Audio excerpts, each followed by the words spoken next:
পুরুষ মানুষ কখন নিজের ভুল বোঝে জানেন? যখন বয়স হয়ে যায়, চেহারায় লাবণ্য থাকে না, চামড়ায় ভাঁজ পড়ে যায়, পায়ের হাঁটুতে ব্যথা শুরু হয়, তখন বুঝতে পারে তার বউটার জন্য কতটুকু করা দরকার ছিল, তার প্রতি কী অন্যায় করেছে। অপেক্ষায় আছি সেই দিনের, যেদিন তোমার বুকে মাথা রেখে পুরো রাত কাটিয়ে দেব। মধ্যবিত্ত ফ্যামিলির বউ হয়ে বুদ্ধি করে কিভাবে সহজে টাকা জমাই, সংসারের কাজকর্ম, হাউ টু সেভ মানি, আর কত বড় একটা সার। তো গ্রামের সাদামাটা জীবন। তো নতুন দিনে নতুন আর একটি ভ্লগ ভিডিও নিয়ে হাজির আমি আপনাদের মাঝে সাভানা, ভারতের ছোট্ট একটা গ্রাম শীতলকুচি জেলা থেকে বলছি। তো welcome back to my channel. আসসালামু আলাইকুম। তোমরা সবাই কেমন আছো? আমি আশা করি তোমরা সকলে ভালো আছো। আলহামদুলিল্লাহ আমিও ভালো আছি, আর আমার পরিবার পরিজনদের নিয়ে আলহামদুলিল্লাহ আমি ভালোই আছি। আর আমার প্রাণপ্রিয় কলিজা আপু ভাইয়েরা তোমরা সবাই কেমন আছো? আমি আশা করি তোমরা সকলে ভালো আছো। তো চলো, বরাবরের মতো না ব্লগটা আমি সন্ধ্যা থেকেই শুরু করে দিলাম। আজকে কিন্তু সারাদিনে কোনো টাইম পাই নাই, সেই জন্য সন্ধ্যা থেকেই ব্লগটা শুরু করে দিলাম। আজকে যা মানে প্যারেশানি হয়ে গেল, মানে কি বলবো আর, মানে সেলাই মেশিন আমার মাথা খেয়েছে। মানে আজ সহ 4 দিন আর কি গেলাম সেলাই মেশিন এখানেও, সেই ব্লগটাও তোমাদের কাছে আমি শেয়ার করব, এর পরের ব্লগে শেয়ার করব। মানে খুব অবস্থা খারাপ, যা গরম, নাজেহাল অবস্থা, কি বলবো আর। তো সেই জন্য আর কি তাড়া হয়েছিল, সেই জন্য দিনের বেলা কাজকর্ম তোমাদের কাছে শেয়ার করতে পারিনি। তো ভাবলাম যে রাতের ব্লগটাই তোমাদের কাছে শেয়ার করি। তো চলো দেখতেই থাকো। তো মধ্যবিত্ত ফ্যামিলির বউ হয়ে বুদ্ধি করে কিভাবে সহজে টাকা জমায়, সংসারের কাজকর্ম, হাউ টু সেভ মানি, আর গ্রামের সাদামাটা জীবন, সেই ব্লগটাই আজকে তোমাদের কাছে শেয়ার করব। তো তোমরা তো জানোই টুকিটাকি কাজকর্ম দিয়েই কিন্তু আমার ব্লগটা আমি শুরু করি। আর মধ্যবিত্ত ফ্যামিলির বউ হয়ে বুদ্ধি করে কিভাবে সহজে টাকা জমায়, সেই দেখুন তোমাদের একটা কথাই আমি বলছি, টাকায় সম্মান হারায়, টাকায় সম্মান বাড়ায়, টাকায় কিন্তু সব কিছু হয়, টাকাই সব কিছু। দুনিয়াতে বেঁচে থাকতে গেলে 1 নম্বর পজিশনে আছে টাকা। টাকা যার নেই তার কোনো মূল্য নেই, তার কোনো দাম নেই, তার কোনো সম্মান নেই। যার কাছে টাকা আছে, বাবা মা ভাই বোন স্বামী ছেলে মেয়ে সবাই তাকে দাম দেয়, সবাই তাকে ভালোবাসে। যার কাছে টাকা নেই তার কোনো দাম নেই, মূল্য নেই। কি খাচ্ছ, কি পরছো, কিভাবে আছো, কেউ খোঁজ খবর নেবার মতো লোক থাকে না। আমি মনে হয় বেচারি হয়ে বসে আছি, আমার মনে হয় কেউই নেই, দেখার মতো কেউই নেই, এরকম পরিস্থিতি।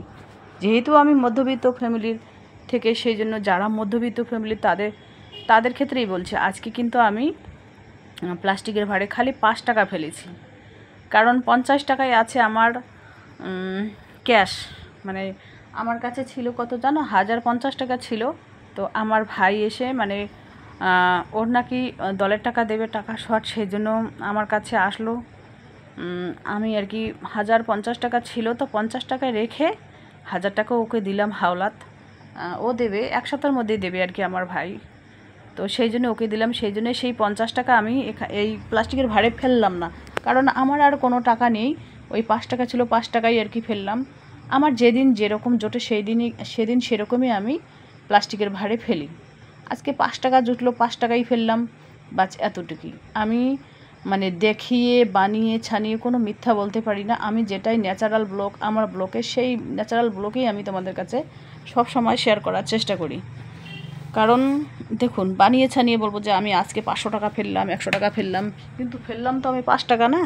তো সেই কারণে আর কি আমি মিথ্যে কথা বলবো না। আমি যেরকম আমি কথাও বলি তোমাদের কাছে সেরকমই। তো মধ্যবিত্ত ফ্যামিলির বউ হয়ে বুদ্ধি করে কিভাবে সহজে টাকা জমাই, সংসারের কাজকর্ম, হাউ টু সেভ মানি, আর গ্রামের সাদামাটা জীবন। তো আমি কিন্তু মধ্যবিত্ত ফ্যামিলির বউ বা মেয়ে বলতেই পারেন। বুদ্ধিটা আমাকে নিজেকেই খাটাতে হবে। দেখুন, একবেলা কাঁঠালের বিচিও খেতে হবে, একবেলা ভর্তা ভাতও খেতে হবে, একবেলা ডাল ভাতও খেতে হবে, আর একবেলা মাছ ভাতও খেতে হবে, একবেলা মাংস ভাতও খেতে হবে। এটা নেই যে প্রত্যেক 3 বেলায় মাছ মাংস লাগবে।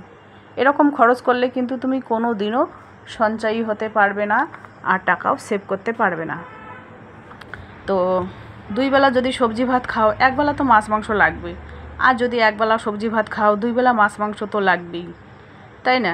আমরা যেহেতু মধ্যবিত্ত ফ্যামিলিতেই, সেই জন্য আমাদের বুদ্ধি করেই কিন্তু চলতে হবে। বুদ্ধি না খাটালে কিন্তু আমরা কোনো কিছুতেই সাকসেস হতে পারবো না। ব্রেন বুদ্ধিটা নিজেকেই খাটাতে হবে, তাহলে কিন্তু সুন্দরভাবে সুষ্ঠুভাবে সংসারটা পরিচালনা করা যাবে। তো টাকা তোমরা তো বলতে, হ্যাঁ একটা আপু আমাকে বলেছিল কমেন্টে, আপুটার নাম ভুলে গেছি আমি, তো বলছে তুমি তো এত টাকা জমাও, ঘরের কই একটা তো ফার্নিচার নাও না। দেখুন 5 টাকা 10 টাকা জমিয়ে কিন্তু 2 মাসে 3 মাসে কোনো ফার্নিচার হয় না। 5 টাকা 10 টাকা 20 টাকা বা 50 টাকা মানে ভাড়ের মধ্যে ফেলে কিন্তু কোনো দিনও ফার্নিচার হয় না। যখন এই 5 টাকা 10 টাকা 20 টাকা 50 টাকা বছরে শেষ হবে, তখন কিন্তু একটা মোটা অ্যামাউন্ট ধারণ করবে। মোটা অ্যামাউন্ট কি, যদি দিন 20 টাকা ফেলি 600 টাকা, যদি 10 টাকা ফেলি 300 টাকা, তো সেই হিসাবে বছরে হিসাব করো এখন। তো সেই জন্য আমি এক একটা করে ঘরের জিনিস নেব, বছরের শেষে নেব। আমার ইচ্ছে একটা ওয়ার্ডরোব নেবার। আমার কিন্তু এই কাঠের ওয়ার্ডরোবটা বিলকুলই পছন্দ ছিল না, হাজব্যান্ডের পছন্দই, কিন্তু আমার অনেক দিনই স্বপ্ন ছিল একটা 3 পাল্লার একটা ওয়ার্ডরোব, ওই টিনের আর কি। টিনের বলতে কি মানে সুন্দর, যেগুলো সুন্দর দেখতে 30,000 40,000 টাকা দাম, সেইগুলোর মধ্যে একটা আমার ওয়ার্ডরোবের অনেক দিনের স্বপ্ন, যাতে ওখানে দামি দামি কোনো কিছু আয়না লাগা থাকে, কিছু জিনিস যাতে কাপ প্লেট টেলেট সাজিয়ে রাখা যায়। আমার কিন্তু অনেক দিনের স্বপ্ন ছিল। তো সেই স্বপ্নটা আমি আলহামদুলিল্লাহ আগামী বছরে পূরণ করব আমার নিজের ইনকামের টাকা দিয়ে। এই প্লাস্টিকের ভাড়ে কতটুকু জমাই, আর লক্ষ্মীর ভাণ্ডার তো বছরে বছরে জমাচ্ছি, তো সেই প্লাস্টিকের ভাড় কেটে কুটে সমস্ত টাকা মিল করে 30-35-এর মধ্যে নিয়ে নেব, যাতে এমন একটা ওয়ার্ডরোব নেব যাতে ওইটাই আমার আর জীবনেও কোনো কিনতে হয় না, এরকম পরিস্থিতি। আর একটা ছোটোখাটো নেব, ওটা আর কি একটা ছোটোখাটো নেব, একটা বড় আগে নেব, তারপর একটা ছোটোখাটো নেব। ওখানে ওই ছোটোখাটোর মধ্যে ওটাতেও আমি আলাদা একটা ছোটোখাটো নেব, এই কারণে ওখানে ফুলদানি বা কাপ প্লেট টেলেট ওইগুলো সাজিয়ে রাখবো। আর একটা বড় ধরনের নেব, ওখানে আমি দেখুন কি করব, একটা থাকে রাখবো আমার লেগিস, একটা থাকে রাখবো কুর্তি, একটা থাকে রাখবো ওড়না, একটা থাকে রাখবো শাড়ি, একটা থাকে রাখবো জুতা। এরকম করে কিন্তু আমি ধাপে ধাপে জিনিস রাখতে চাই। আর এই কাঠের আলমারিটি দেখতে পাচ্ছেন, এখানে কিন্তু জায়গাই হয় না। হাজব্যান্ডের আর আমার কাপড়, হাজব্যান্ডের তো কাপড় চোপড় কম, আমার কিন্তু অনেক বেশি। সেই জন্য কি আমি আশা আছে, ইচ্ছে আছে, আলহামদুলিল্লাহ আল্লাহ যাতে পূরণ করায়। আমি নেব আগামী বছরে একটা ওয়ার্ডরোব নেব, 30-35 বা 40-40-এর উপরে যাব না, এরকম একটা ওয়ার্ডরোব নেব যাতে আমি সমস্ত কিছু রেখে তালা বন্ধ করতে পারি। আর এই কাঠের ওয়ার্ডরোবের তালা ভেঙে গেছে, ভালোই লাগে না, কোনো টাকা পয়সাও রাখতে 5-10 টাকাও রাখতে পারি না, যদিও রাখি ওই ছেলেমেয়ে খোঁজাখুঁজি করে নিয়ে নেয়। সেই জন্য এই ব্যবস্থাই করব। তো ওই আপুটার কথাও রাখবো, ঠিকই বলেছে যে তুমি টাকা জমাচ্ছ কী করছো। যদি আমার হাজব্যান্ডের ইনকাম ভালো হতো, বেতন ভালো হতো, তাহলে কিন্তু আমি 2 মাস 3 মাস পর পর একটা করে জিনিস কিনতে পারতাম। কিন্তু না, আমাকে হাজব্যান্ড 7,000 টাকা প্রত্যেক মাসেই তুলে দেয় সংসার খরচের জন্য। আরে 7,000 টাকায় তো আজকাল সংসারও চলে না, তো ওখান থেকে আমি কি বাঁচাবো, সেটা ভাবতে অবাক লাগে। প্রত্যেক মাসে কিন্তু আমি কিন্তু বানিয়ে ছানিয়ে বলি না যে আমার হাজব্যান্ড আমাকে 15,000 দেয় 20,000 দেয়, না ভুল কথা, আমাকে 7,000 দেয় প্রত্যেক মাসে। যেহেতু আমরা 3 জন খাই, হ্যাঁ মানে ছেলে মেয়ে আমি, হাজব্যান্ড তো ওই মাঝে সাঝে আসে, সেই জন্য হিসাব করে দিয়েছে, গায়ে প্রতি 2,500 করে দিয়েছে হাজব্যান্ড। তো 7,000 করে দেয়। 7,000 টাকা আজকাল কিচ্ছু হয় না। হাজব্যান্ডকে বলেছি যে একটু বাড়িয়ে দিও গো। তো এটা হচ্ছে সন্ধ্যার টাইম, দেখুন লাইট জ্বলছে আমার ভাইয়ের দোকান, ওখানে সার, কত বড় একটা সার এসেছে, কি ভয় লাগছে। ওই সময় আমি ক্যামেরা করতেছি, আর মেয়ে বলে কি হ্যাঁ সার এসেছে, কাপড় চোপড় উল্লাচ্ছে, আর তুমি ক্যামেরা করতেছো। মেয়ে আমাকে দিল গালি। তাই আমি বললাম এইটাই হচ্ছে সুবর্ণ সুযোগ এই সারটাকে দেখার জন্য। মাঝে মাঝে কিন্তু আসে, সেই দিনও আসছিলো পিছন থেকে, হাঁ করে উঠছিল, কি ভয় লাগছিল বাপরে বাপ। কালো কি মোটা, এগুলো কিন্তু কেউ ছেড়েই দেয়, মানে কেউ ওকে মারে না, ওই এইরকম করে খায় বেড়ায়। তো চলো আজকের ব্লগ এ পর্যন্তই। ততক্ষণ তোমরা সবাই সুস্থ থাকো, সাবধানে থাকো, টাটা, আল্লাহ হাফেজ। আর দোকানের বাইরের ঝলকটাও তোমাদের এক ঝলক দেখিয়ে দিই, কিন্তু এখন বাজে মানে দোকান বন্ধ করার টাইম হয়েছে আমাদের, ওই 8:30 বাজে আর কি।